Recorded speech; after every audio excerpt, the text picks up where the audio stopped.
ಆ ₹1,00,000 ವಾಪಸ್ ತಗೊಳ್ಳೋದಕ್ಕೆ ಏನು ಮಾಡಬೇಕು ಅನ್ನೋದನ್ನು ನಾನು ಆಲ್ರೆಡಿ ಐ ಮೂಡ್ ಅದನ್ನು ನಾನು ಕೋರ್ಟಲ್ಲಿ ಕೇಸ್ ನಡೀತಾ ಇದೆ, 2 ವರ್ಷದಿಂದ ನಡೀತಾ ಇದೆ, ನಾನು ಅದು ತಗೋತೀನಿ. ಈ ಜೀವನ್ ಬಿಮಾ ಕೇಸ್ ಏನು? ಜೀವನ್ ಬಿಮಾ ನಗರ ಕೇಸ್ ಏನು? ಏನದು? ನನ್ನ ಮೇಲೆ ಸುಧಾ ಅವರಲ್ಲ ಈಗ ಹಾಂ, ನಿಮ್ಮ ಎದುರುಗಡೆ ನಾನು ಹಿಂಗೆ ಕೂತ್ಕೊಂಡೆ, ಇಲ್ಲಿಂದ ದುಡ್ಡು ಎತ್ತಿ ಹಿಂಗಿಟ್ಟೆ, ನೀವು ಹತ್ರ ಬರ್ತಾ ಇಲ್ಲ, ಇಲ್ಲಿ ಓಕೆ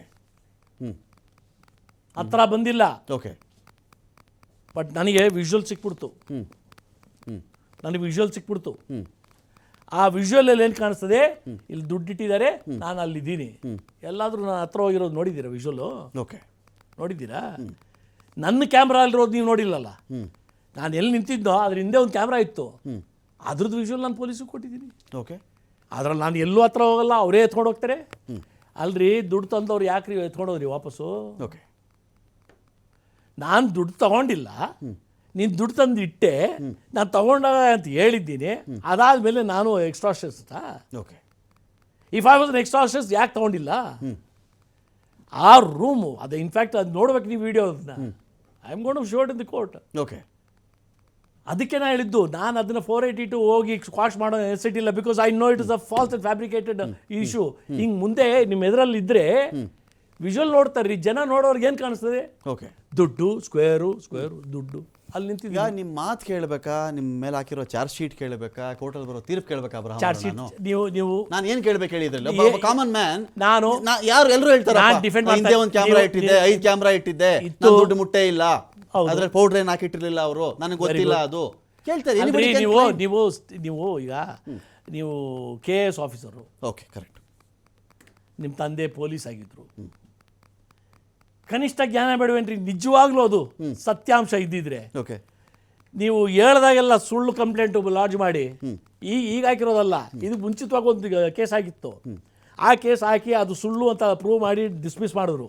ಇದೇ ಸುಧಾ ನನ್ನ ಮೇಲೆ ಹಾಕಿದ್ರು. ಓಕೆ, ನೀವು ಹೇಳಿದಾಗ ಏನದು ನಾನು ಅವ್ರನ್ನ ಅಟ್ಯಾಕ್ ಮಾಡಕ್ಕೆ ಹೋಗಿದ್ದಂತೆ. ವಿಷಯ ಟಾಪಿಕ್ ಯಾವುದು? ಈಗ ಸುಧಾ ಅವ್ರ ಟಾಪಿಕ್ ಏನು? ಏನಕ್ಕೆ ನೀವು ಅಲ್ಲಿ ಹೋಗುವಂಥ ಪರಿಸ್ಥಿತಿ ಬಂತು? ಎಲ್ಲಿ ಹೋದೆ ನಾನು? ಅದೆಲ್ಲೋ ದುಡ್ಡು ಇಟ್ಟಿದ್ರು, ನಾನು ದೂರ ನಮ್ಮ ಆಫೀಸ್ ಬಂದಿದ್ರಿ ಅವ್ರಿ. ಓಕೆ, ಬಂದಿದ್ರು, ಎತ್ಕೊಂಡ್ ನಾನು ನಿಮ್ಮ ಚೇಂಬರ್ ಬಂದಿದ್ದೀನಿ. ಈಗ ಓಕೆ, ನಾನು ದುಡ್ಡು ಎತ್ತಿ ಇಲ್ಲಿ ಇಡ್ತೀನಿ, ನನ್ನ ಕ್ಯಾಮ್ರಾ ಅಲ್ಲಿ ನಾನು ಹಿಡಿತೀನಿ, ಓಕೆ, ನೀವು ಮುಟ್ಟಿಲ್ಲ, ಬಟ್ ಜನಕ್ಕೆ ಏನು ಕಾಣಿಸ್ತದೆ? ದುಡ್ಡು ಇಟ್ಟಿದ್ದಾರೆ, ನಡೆದಿದೆ ವ್ಯವಹಾರ ಅಂತ. ಓಕೆ, ಇದನ್ನ ಎಷ್ಟು ಜನಕ್ಕೆ ಬಾಯಿ ಮುಚ್ಚಕ್ಕಾಗುತ್ತೆ? ಅದಕ್ಕೆ ಬಾಯಿ ಮುಚ್ಚಕ್ಕೆ ಹೋಗಿಲ್ಲ ನಾನು. ಹೇಳೋರು ಹೇಳ್ಕೊಂಡು ಹೋಗ್ತಾ ಇರಲಿ. ನನ್ನ ಮೇಲೆ ಅಭಿಮಾನ ಇರೋರು, ನನ್ನ ಮೇಲೆ ವಿಶ್ವಾಸ ಇರೋರು ಯಾರು ನಂಬಲ್ಲ ಅದನ್ನ. ಓಕೆ, ಅದು ಅವ್ರು ಅದು ಅಲ್ರಿ, ಇವರು ನನಗೆ ಕೇಳೋದು ಆ ಪ್ರಶ್ನೆ ಮುಗಿಸಿಲ್ಲ. ಈ ಮಾಜಿ ಪೊಲೀಸು KS ಆಫೀಸರು ಇವರಿಗೆ ಗೊತ್ತಿಲ್ಲ, ಲೋಕಾಯುಕ್ತ ಹೋಗ್ಬಿಟ್ಟು ಹೇಳಿದ್ದೀರಿ, ಅವ್ರು ಬರ್ತಾ ಇರಲಿಲ್ವಾ? ಓಕೆ, ರೇಡ್ ಮಾಡ್ತಾ ಇರಲಿಲ್ವಾ? ಆಪ್ರೇಷನ್ ಮಾಡಿ ನಾನು ಕರ್ಕೊಂಡು ಹೋಗ್ತಾ ಇರಲಿಲ್ವಾ? ಇಲ್ಲ ಲೋಕಲ್ ಪೊಲೀಸ್ ಹೇಳಿದ್ರು ಆಗ್ತಾ ಇತ್ತಲ್ಲ, ಯಾಕೆ ಹೋಗಿಲ್ಲ? ಓಕೆ, ನೀವು ಸುಳ್ಳು ಹೇಳೋದಕ್ಕೆ ಪೊಲೀಸ್ ಬಂದು ನಿಮ್ಮ ಜೊತೆ ನಿಂತ್ಕೊಳ್ಳಲ್ಲ, ನಿಮ್ಮ ಡ್ರಾಮಾಗಲ್ಲಿ ನಿಂತ್ಕೊಳ್ಳಲ್ಲ, ಅದಕ್ಕೆ ನೀವು ಹೋಗಿಲ್ಲ. ಈ ಚಾರ್ಜ್ ಶೀಟ್ ಆಗಸ್ಟ್ 5ಕ್ಕೆ ಆಯಿತು ಅಂತಾರೆ. ಆಗಲಿ, ನಾನು ಚಾರ್ಜ್ ಶೀಟ್ ಏನಿದೆ ಅಂತ ನೀವು? ನಾನು ಹೋಗಿ ಚೆಕ್ ಮಾಡ್ಕೊಂಡೆ, ಆಗಿದೆ. ಏನಂತ ಇದೆ ನನಗೆ ಗೊತ್ತಿಲ್ಲ, ನಾನು ನೋಡಕ್ ಹೋಗಿಲ್ಲ, ಬಟ್ ಆಗಿದೆ ಅಂತ ಕೇಳಿದೆ. ಎಸ್ ಡೇಟು ಚೆಕ್ ಮಾಡ್ಕೊಂಡು, ಯಾಕೆ ಹೇಳಿದ್ರೆ ನನಗೊಂದು ಅನುಭವ ಇದೆ.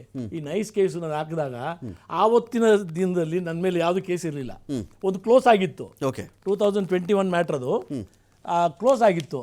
ಅದು ನೆನ್ನೆ ಹೋಗ್ಬಿಟ್ಟು ಅದನ್ನು ಡೀಟೇಲ್ಸ್ ಎತ್ಕೊಂಡು, ಯಾಕಂದ್ರೆ ಇವ್ರಿಗೆ ಏನು ಬೇಕಾದ್ರು ಮಾಡ್ತಾರೆ. ಓಕೆ, ನಾನು ಕ್ಲೋಸ್ ಆಗಿದೆಯಲ್ಲ, ಏನು ಇಲ್ಲ ನಮ್ಮಲ್ಲಿ ಅಂತ ನಾನು ನಿಮ್ಮ ಚಾನಲ್ಲು ಎಲ್ಲ ಚಾನಲ್ಲೂ ಕಾಣಿಸ್ಕೊತಾ ಇದೆ. ಸುಳ್ಳು ಕಂಪ್ಲೇಂಟ್ ಎಲ್ಲ ಬರುತ್ತೆ ಅಂತ ಭಯ ಇತ್ತು. ನಾನು ಪಬ್ಲಿಕಲ್ಲೇ ಇದೆ, ಬಟ್ ಆದರೆ ಒಂದಿನ ಸಡನ್ ಬೆಳಗ್ಗೆ ಬಂದ್ಬಿಟ್ಟು ಟಾಕ್ ಆಗ್ತಾ ಇದೆ. ಏನಯ್ಯ ಅಂತ ಕೇಳಿದ್ರೆ, 2001 ಕೇಸು ನನಗೆ ಯಾವಾಗ ರಿಓಪನ್ ಮಾಡಿಸಿ ಅವ್ರು ಕರ್ಕೊಂಡೋಗಿದ್ದು, ಹಳೆಯದು ಜೈಲಿಗೆ ಕಳಿಸೋದ್ರಲ್ಲ. ಓಕೆ, 2012 ನೀವಿದ್ರಿ, ಮಾಧ್ಯಮದಲ್ಲಿ ಇದ್ರಿ. 2012 2001 ಮ್ಯಾಟ್ರು ಕ್ಲೋಸ್ ಆಗಿದ್ದನ್ನ ರಿಓಪನ್ ಮಾಡಿಸಿ ಮಾಡಿದ್ರು. ಓಕೆ, ಸೊ ಅದಕ್ಕೆ ನಾನೇನು ಮಾಡಿದೆ, ಈಗ ಇವರು ಮೊದಲು ಹಾಕಿದ್ರಲ್ಲ ಕೇಸು, ಅದು ಕ್ಲೋಸ್ ಆಗಿದೆ. ಅದು NCR ಹಾಕಿದ್ದನ್ನ ಕೋರ್ಟಿಗೆ ಪೊಲೀಸನ್ನು ಕಳಿಸಿ FIR ಮಾಡಬೇಕು ಅಂತ FIR ಮಾಡಿಸಿ ಆದ್ಮೇಲೂ ಬಿದ್ದೋಗೈತೆ ಕೇಸು. ಓಕೆ, ನನ್ನ ಮೇಲೆ ಸುಳ್ಳು ಕೇಸು. ಅದನ್ನ ನಾನು ನಿನ್ನೆ ಹೋಗಿ ತಿರ್ಗಾ ಚೆಕ್ ಮಾಡಿಕೊಂಡು ಆ ಡೀಟೇಲ್ಸ್ ಎಲ್ಲ ಎತ್ಕೊಂಡ್ಬಂದಿದ್ದು, ತಿರ್ಗಾ ರಿಓಪನ್ ಮಾಡಿಸ್ಬಿಡ್ತಾರೆ ಅಂತ ಇವರು. ಓಕೆ, ಇನ್ನು ನನ್ನ ಮೇಲೆ ಬೇರೆ ಇರೋದು ಯಾವುದು ಅಂತ ಹೇಳಿದ್ರೆ, ಕ್ರಿಮಿನಲ್ ಕೇಸುಗಳು ಇವ್ರ ಕೈಯಲ್ಲಿ ನನ್ನ ಮುಟ್ಟಕ್ಕಾಗೋದು ಡಿಫಮೇಷನ್. ಈ ನಾವು ಈಗ ಒಂದು ಕೇಸ್ ಹಾಕ್ತೀವಲ್ಲ, ಪ್ರಿವೆನ್ಷನ್ ಆಫ್ ಕರಪ್ಷನ್ ಆ್ಯಕ್ಟಲ್ಲಿ ಕೇಸ್ ಹಾಕಿದ ತಕ್ಷಣ ಡಿಫಮೇಷನ್, ಓಕೆ, ಮಾನನಷ್ಟ ಮೊಕದ್ದಮೆ. ಮಾನನಷ್ಟ ಮೊಕದ್ದಮೆ ಇದೊಂದು ವೆಪನ್. ಅದಕ್ಕೇನು ದುಡ್ಡು ಕಾಸಿನ ಖರ್ಚಾಗಲ್ಲ. ಕಟ್ಟಬೇಕು, ಅದಕ್ಕೂ ಕಟ್ಟಬೇಕು. ಇಲ್ಲ ನನಗೆ ಎಷ್ಟು ಕೋಟಿ ಮಾನನಷ್ಟ ಆಯಿತು ಅಂತ ಹೇಳಿ ಅದರದ್ದು 25% ಇಲ್ಲ ಕಟ್ಟಬೇಕಾಗುತ್ತಲ್ಲ. ಇಲ್ಲ, ಅದು civil matter. Okay, criminal matter. Criminal ಹಾಕ್ಬಿಟ್ರೆ ಓಕೆ, ದುಡ್ಡು ಖರ್ಚಿಲ್ಲ. ಬಟ್ ನಾವು ಅಲ್ಲೋಗಿ ನಿಂತ್ಕೋಬೇಕಲ್ಲ, ಇದು ಮುಗಿಯೋವರೆಗೂ ಆ ಒಂದು ನಾವು ಅನುಭವಿಸ್ತಾ ಇರ್ತೀವಿ. ಫೈನ್. ಇದೇ ಚರ್ಚೆ ನಾನು ಮತ್ತೆ ಮುಂದುವರಿಸ್ತೀನಿ. ಇಲ್ಲಿ ಅಬ್ರಹಾಂ ಅವರು ಈ ಕುಮಾರಸ್ವಾಮಿ ಅವರಿಗೆ ನಿವೇಶನ ಹೋಯಿತು, ಅವರ ಫ್ಯಾಮಿಲಿಗೆ ಒಂದು 48 ಸೈಟ್ ಹೋಗ್ಬಿಟ್ಟಿದೆ, GT ದೇವೇಗೌಡರಿಗೆ ಹೋಯಿತು, ಸಾರಾ ಮಹೇಶ್ ಅವ್ರಿಗೆ ಹೋಯಿತು, ವಿಶ್ವನಾಥ್ ಅವ್ರಿಗೆ ಹೋಯಿತು. ಇಂಥವರ ವಿಚಾರದಲ್ಲಿ ಅಬ್ರಹಾಂ ಅವರು ಬ್ಲೈಂಡ್ ಫೋಲ್ಡ್ ಆಟ ಆಡ್ತಾ ಇದ್ದಾರೆ. ಕಣ್ಣಿಗೆ ಬಟ್ಟೆ ಕಟ್ಕೊಂಡ್ಬಿಟ್ಟು ಇಂಥವ್ರ ಸೈಟಿಗೆ ಬಂದರೆ ಮಾತ್ರ ಅವ್ರಿಗೇನು ಕಾಣಿಸಲ್ಲ, ಸಿದ್ದರಾಮಯ್ಯನವ್ರ ಫ್ಯಾಮಿಲಿ ಅಥವಾ ಒಂದು ಮುಖ್ಯಮಂತ್ರಿ ಆಗಿರೋ ಕಾರಣಕ್ಕೆ ಅವ್ರದ್ದು ಮಾತ್ರ ಅವ್ರಿಗೆ ಕಾಣೋದಾ? ಇಡೀ ಮುಡಾದಲ್ಲಿ ಅಕ್ರಮ ನಡೆದಿದೆ ಎಂದಾಗ ಈ ನಿವೇಶನಕ್ಕೆ ಇವತ್ತು ಯಾರೆಲ್ಲ ಮಾಲೀಕರು ಅಂತ ಹೇಳಿ ಕ್ಲೈಮ್ ಮಾಡ್ಕೊಂಡಿದ್ದಾರೋ, ಪತ್ರಗಳು ಬರೆದಿದ್ದಾರೋ, ಸಾವಿರಾರು ಅಡಿ ಸೈಟ್ ತೊಗೊಂಡಿದ್ದಾರೋ, ಇವರುಗಳ ಕಥೆ ಏನು?